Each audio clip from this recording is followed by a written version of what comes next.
Hello and welcome back to Focus Atlanta. Thanks so much for continuing to watch. In this segment, we're going to talk a little bit with the parents about how the students are doing in school and how perhaps you can assist with making sure that you have everything that you need and making sure that they are healthy when it comes to speech, language, and hearing. I'm here with Lindsay Creed.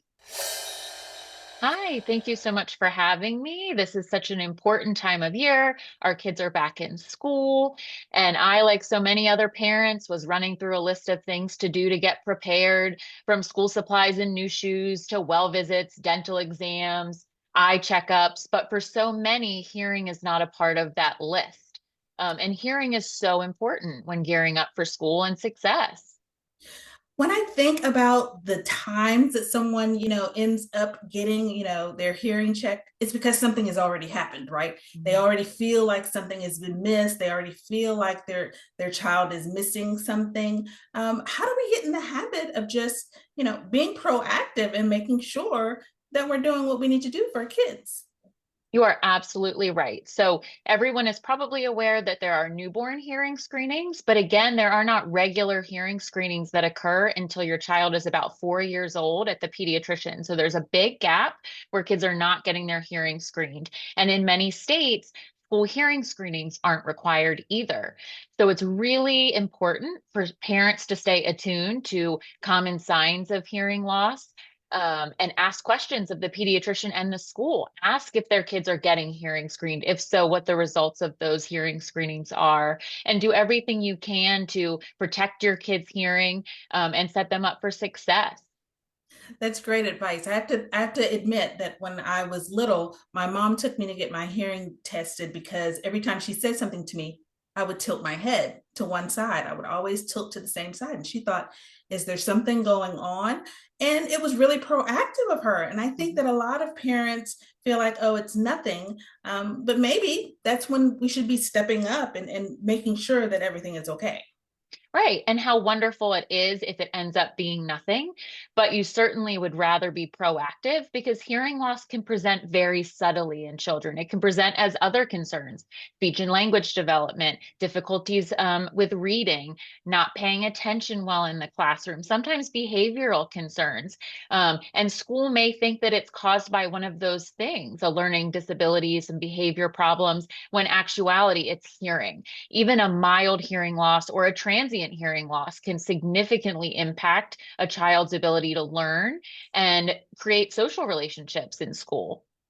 Oh my gosh, I hadn't even thought about those aspects of it. So, in terms of what parents are discussing with teachers, should they be having those conversations with their teachers? Would that help perhaps get the testing that they need and get in, kind of in a great position to prevent any loss?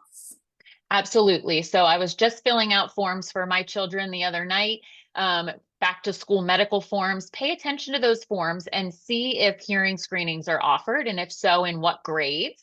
And ask at what point in the year that's being done. If at parent teacher conferences or any other time throughout the year, the teacher raises concerns with speech language development, reading, behavior, attention, etc., ask about hearing. Ask if your child's hearing has been screened that year.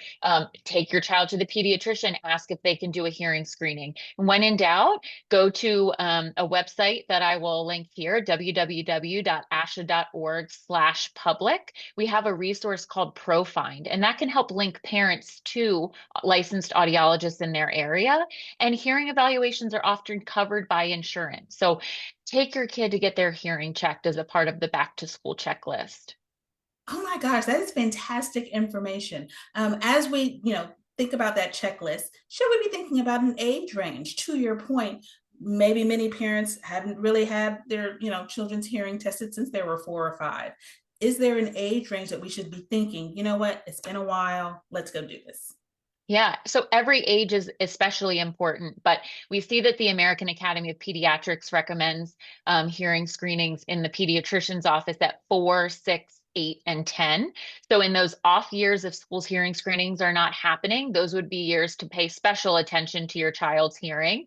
And then even in beyond grades 10, that's when students are starting to really listen to loud music, maybe do things like shop in school, band, things like that. And those are areas where students can start getting noise-induced hearing loss. In fact, we're seeing that 1 in every 6 to 8, like high schoolers, have already the beginnings of permanent hearing loss caused by noise exposure. And when you lose your hearing from loud noise, you don't get it back.